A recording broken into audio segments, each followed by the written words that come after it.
Hi there, Rebecca Hannon. What does wellness mean to you? It's an interesting question and something I'm having quite a few conversations around. And when I speak to organisations about it, a lot of people or leaders are of the mindset that wellness is about making sure that people are fit and active and they've got somebody to talk to. But there's actually a lot more that makes up a good holistic wellness program. So I thought it would be a nice opportunity for me to share that with you today in my video. So firstly, there's the physical wellness, which I just touched on. It's about making sure that our physical body, we can move freely, we have vitality in the work that we do and the lives that we live, so that we're able to live and enjoy our life. Then we have our intellectual wellness. So that's about critical thinking. It's about having a learner's mindset, making sure that you're constantly learning new skills and keeping up curiosity so that you're always curious about how things work and operate and not kind of getting into a fixed mindset. Then we have our emotional. So emotional wellness is our ability to cultivate awareness around I guess you could probably call it the bumps in the road. We have highs and lows, and that's life. And it's about not getting too swept up and caught up in it, and also about not allowing your emotions to impact those around you. So I'm sharing some tips in my blog. I'm going to share a link in this post as well. Then we have our spiritual, which a lot of people get a little bit concerned about. So sometimes it can either be religious or it could be secular. Whatever it is for you, that's everyone has right to choice. So for me, spirituality is about being as present as I possibly can do.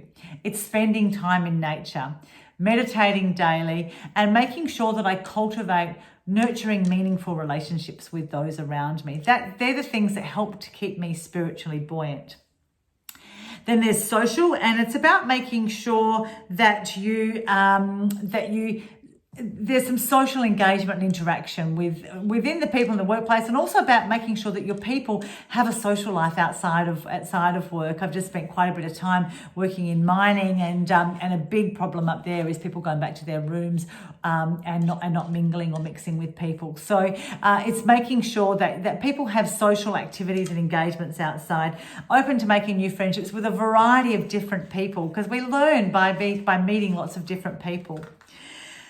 We also have our environmental wellness. So that's not just making sure that your office space or your working space is clean and neat and tidy. It's also about making sure that you're practicing skills of taking care of our environment. So we're recycling, we're reusing as much as we possibly can do, and leaving each place better than how we found it, rather than taking whatever we can do. There's also financial wellness. So if you've got employees that are financially challenged or they're having financial hardship, that ultimately will affect your bottom dollar, because that invokes a lot of stress with people. They find it very difficult to stay on the job, and it also affects a lot of other aspects of their wellness. So ensuring that there's some education and some support around financial intelligence. Then there is your occupational and or vocational. So it's finding purpose and meaning in the work that you do, and finding fulfillment in the work that you do. And that's something that, interestingly enough, there was a time in my life when I wasn't fulfilled in my work that I did, but I was very successful at it, but it just wasn't my calling in life. And I looked around for other work at the time, and I work in regional Western Australia, and finding high-paying jobs isn't always that easy.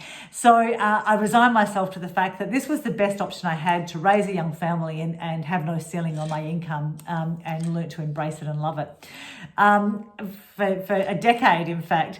So it's finding, if you're not feeling fulfilled within your job, finding something outside of that gives you a purpose to what you're doing. And if that still isn't possible, then it's probably time to move on for yourself and for the people around you. So I'm going to put a link up in this post of my blog. There's some great little tools for you to do some little self-assessments on. If you'd like me to come to your workplace and do some talks on wellness, workplace wellness, please feel welcome to reach out. Have a wonderful day, and I'll speak to you again soon. See you later. Bye.